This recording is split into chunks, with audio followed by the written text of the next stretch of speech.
This video is my comprehensive tutorial on how to properly play Thor. Now, for those of you who don't know me, my name is Stevie KBM. I am an Eternity Thor player with a 93% win rate this season. Unlike many other guides out there, I will be showing you real in-game examples of how to correctly play Thor. Thor is one of those heroes that doesn't require much mechanical skill to master, so if you want to learn how to hard carry games like LeBron dragging the 2018 Cavs to the finals, then keep watching and let's get this party started. Hey, everybody know ain't no party like a Diddy party, so... Yeah, that's what's up. For those of you who don't know Thor's abilities, let's quickly break down all of his abilities and passives. This is really only for the true newcomers to Thor, so if you're looking for more gameplay-oriented advice, then you can go ahead and skip forward.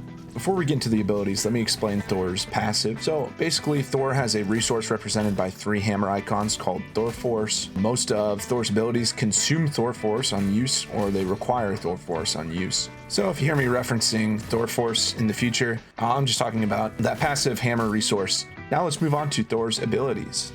Starting off with Thor's primary attack. Thor's primary attack is a short-range melee attack that does moderate damage in a small cone. It can hit multiple enemies if they are close enough to each other. The only other really important thing to note with your primary attack is that after you use any ability that consumes your THOR Force or your hammer resource, hitting an enemy with your primary fire will instantly restore one of those charges. Moving on to Thor's secondary attack, or his hammer throw. This costs 1 THOR Force, and basically Thor throws his hammer forward a short distance, dealing solid damage on impact, and again when it returns. It grants 100 bonus health on use. This ability's not great. I honestly don't use it too often, but there is an animation cancel that you can do with your primary attack and secondary attack that deals pretty solid damage, so it is worth learning that. Next, let's talk about Thor's Storm Surge, or left shift. This costs 1 THOR Force. Thor charges up his hammer and lunges forward 10 to 20 meters based on your charge time, knocking back enemies and carrying them along. This grants 100 bonus health on use. This is a super useful ability for both vertical and horizontal movement and taking advantage of positional errors from the enemies. Moving on to Thor's E, or Lightning Realm. This doesn't cost any THOR Force. It summons a circular field of lightning that slows enemies by 30% and deals ticking damage. And this restores your THOR Force based on enemies hit. The more enemies hit, the more charges that you get back. Now, it's important to note that the slow and the damage actually only hits once the enemies have left the radius of the circle. Moving on to Thor's F, or Awakening Rune. Thor enters an empowered state for 5 seconds, gaining up to 200 bonus health. Your primary attack becomes a ranged lightning arc attack with boosted damage. This is your big damage burst on Thor. This is kind of your bread and butter. However, when you use this ability, you actually can't use any other abilities, so you are at your most vulnerable state. And finally, Thor's ultimate is called God of Thunder. Thor leaps into the air, charging with lightning, then slams down, creating a large damage field. This deals initial ticks of damage during the charge, followed by a heavy burst on impact. Now that you guys understand Thor's basic abilities, let's talk about different techs that you can pull off with Thor. A few of these techs are really overpowered, and you will be missing out if you don't use these in game. The first tech I want to share is what I call Thor's pseudo Wolverine pull.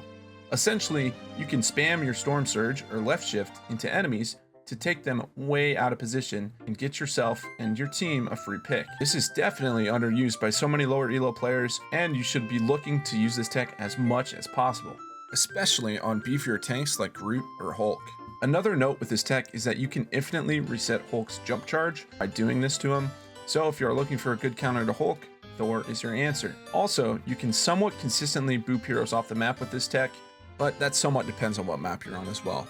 The second tech is to use your bubble before you use your ultimate. This is a little known fact about Thor. However, Thor's Lightning Realm, or bubble, will damage and slow enemies once they leave its radius. That extra damage and slow effect make a massive difference in confirming eliminations with your ultimate. His ultimate is kind of mid-witty, but with this tech, it makes it so much more consistent. Every time you use your ultimate, please look to use your bubble on your targets first. The final tech I'll be talking about is double stacking Awakening Runes back to back. Thor's Awakening Rune requires 3 THOR Force to be used. However, you can quickly refill this if you use your bubble on an enemy and hit them with your primary fire. So if you use your empowered form or Awakening Rune initially, then after your first form is over, use your bubble on an enemy, you can stack 2 empowered forms back to back and increase your damage pressure time frame. This can come in handy when you're spamming or pressuring out the enemy frontline. Now that you know a few of Thor's techs, let's move on to his gameplay loop or playstyle. It's first important to know that Thor is basically a DPS character with 600 HP. In almost every matchup in the game, Thor pretty comfortably wins the 1v1 duel. And on top of this, he has more movement capability, both vertically and horizontally, than almost every other hero. He's kind of like Derek White. They both do it all, but don't get the recognition they deserve. Thor is super slept on, and in my opinion is the best hero to solo carry games on, but this is besides the point. So let's talk about Thor's basic gameplay loop.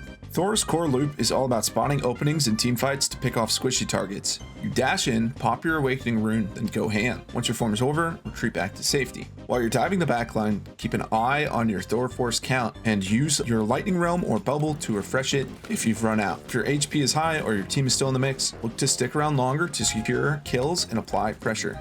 It's important to note that there will also be many instances where the enemy supports or squishies will be playing in correct and safe positions, and it will become much more difficult for you to dive them and get those eliminations. When this happens, look to switch gears, peel for your team, counter enemy divers, or pressure the enemy frontline. Thor's Pseudo Wolverine Tackle tech is an amazing way to punish tanks out of position, but don't sleep on pressuring supports entirely. Even if they're out sustaining your damage, you can still create a lot of value by pressuring them. Solo kills will get tricky when supports are healing each other well, so look to call targets with your team or time your dives when their supports are distracted by your frontline or another diver. Pro tip, target the deepest backline support. Their buddy often won't react fast enough to save them from your burst damage. I know it's basic, but I've racked up so many free kills doing this. To summarize Thor's gameplay loop, you first look for a chance to dive in, then dive in and use your empowered form, then deal burst damage to a squishy target. Once your empowered form ends, either retreat back to safety or continue to harass the enemy supports or squishies depending on your HP. Understanding how to play Thor properly is fairly easy, however the hard part is going to be choosing the correct times to engage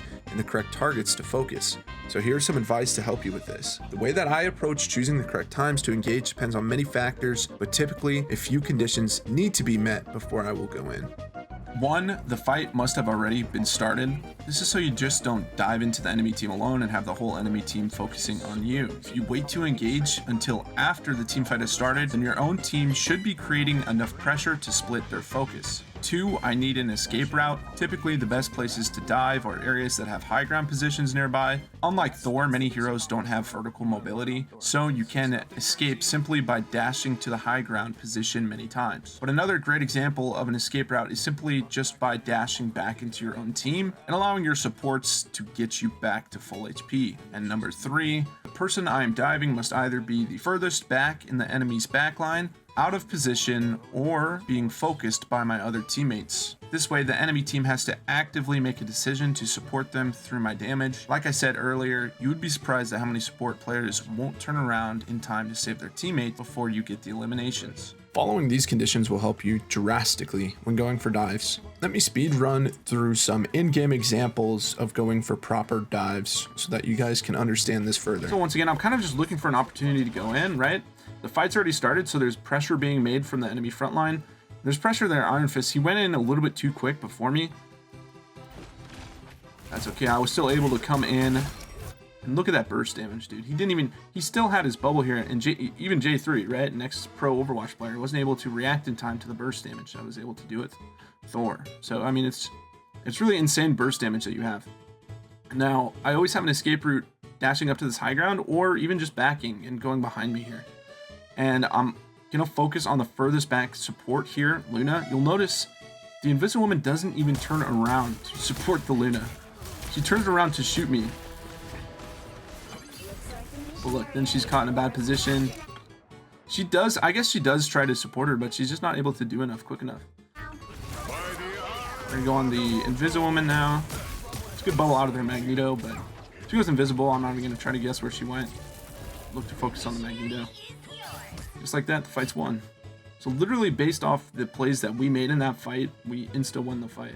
So we know the Luna ult's about to run out, so we're going to look to dash on her here. So we dash past their tanks. Our Iron Fist is in. We look to ult. We help him finish off the Invisible Woman. Then we dive onto the Luna. Now this is a pretty obvious example of when like the supports are super out of position right? They're super out of position, or they're just not going to get any peel from us. And I have this Iron Fist to play off of as well. So whenever he goes in, or whenever you have a diving DPS, you should look to, follow up with them and look to go in with them. And either, take focus off of them, or if they're taking the focus, then you can look to be the one who's getting those eliminations and getting those kills off of the pressure that they create, right? So now this is an example of when there's really not a whole lot to do. It's when support ults are, they're using support ults, you're not really going to be able to kill through unless you can catch somebody out of position like that Luna there. So I was able to boop her out of the support ultimate, and that way she wasn't able to sustain through that fight. And then once again there, the Storm's way out of position on her own, so we look to follow up on her. So we see them TP here. Thor's going to go off and do his own thing, right? He's going to try to make a play on a squishy, but we're all in a... Our supports are doing a good job at playing in a safe position, right? Like, our team has our front line in front, and our back line is safe here. And on top of that, we have a Loki ult going off. So this Thor, there's really nothing for him to do at this moment, right? And even if he, let's say this support ult is not going on, this Luna's not ulting, or this Loki's not ulting as Luna, this Thor could try to dive our backline, but he still has a Strange and a Thor to peel for our backline here, right? Whereas the Hela, right, she jumps out of the TP, which was just horrible placement, and she's immediately into my empowered form shots. So this is going to be, we're going to look to pop our empowered form immediately on this Hela, right? And you can see what happens. She immediately gets picked. She immediately gets picked. Now, if you're in a situation, the next target that we want to get here, it's going to be the Loki, because we know he popped his shift, so he's going to be in a vulnerable state, and he doesn't have any other clones around him, so he just has this one lamp. So if we break this lamp and push this Loki, he's pretty much a guaranteed free kill. We push the Loki, get the elimination on him. Then after this point, I mean, the fight's pretty much already won. We got 2 picks off rip, so we're just going to look to follow up on the Strange because of his low HP, just ult to finish him off. And then we're going to dash back up top on these squishies, follow up on the fight. There's just massive positional errors made from the enemy team there that we capitalized on, and it made the fight just so easy to win. And if you're able to recognize when enemy players are making these mistakes and you capitalize on them, you will notice how much easier your games will become. Alright, so you can see we're pushing on Central Park here. I'm just going to look to take some space here, right? I'm not looking to go into anybody yet, because look at the whole team, right? Look at the whole enemy team. They're all looking at me, right? I'm the only person in on our team. Our Psylocke is eventually going to come in with me, but I'm still the only person in, so their whole team is going to be focusing me, right? So I want that first condition to be met, and that's when that Psylocke goes in. She meets that condition, and she actually kills the enemy Invisiwoman, right? And she actually does good to get an elimination after the ultimate, which is big, but it was the Loki that ulted, so it doesn't shut down her ultimate, or his ultimate rather. But we switch targets here, and we notice the Hela running away from the Psylocke ult is totally isolated here, right? So we just follow it up with our empowered form, right? And it's a free elimination. But once again, look at this dive here. So we know they have to, they're trying to hold the point, right? So they have to keep trying to touch, so their tanks are leaving their squishies all alone up here as they're trying to touch and stall the point. So the tanks don't have any support if we dash up, right? And we look to take a duel with them. And that's exactly what happens there. We look to take a duel with the Invisiwoman, and obviously we're going to win that. But then we see the Loki and the magic coming, so we can look to duel them as well. And it's pretty much just free eliminations, right? So whenever there's support ults going off like this, and the fight's kind of turning into a shit show, everybody's ulting, look to catch someone that is out of position or outside of the support ultimates and push them away with your shift so that they don't get that benefit from the support ultimate, right? They don't get that sustain. So this Loki, right, we push him once, we're going to push him away again. Now he's totally isolated, and he instantly dies, right?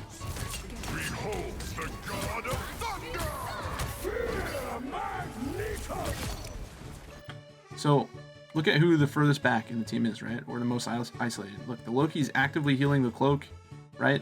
Either Loki or the Luna would be the best target here. But the Luna's off on her own. So we look to jumper, right? Do a good job. We get the bubble out. The Cloak and Loki are aware of it now. They're healing her. We could have killed her if I think we could have killed her if we hit all of our shots. But it just doesn't happen, right? And they end up supporting her, and she hits a good snowball on me, which is fine. She gets a good bubble, right? But we're just gonna look to switch targets then. Now we're onto the Cloak. She's half. She dashes out. But we're still on her, right? She dies. Then onto the Luna. She dies. And it's all from that pressure. And something you'll notice here, let's watch something else too. Look at who their supports are focused on here. Right? Look at what happens to the Thor. Their Thor. Look at what happens to him. He's dead. Right? It's all because the amount of pressure we're creating and putting onto their supports.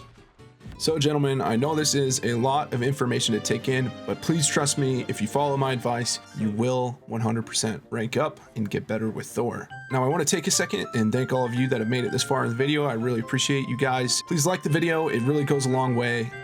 Leave a comment as well. Let me know if there's anything you guys want to see me improve on or want to see in the future on my channel.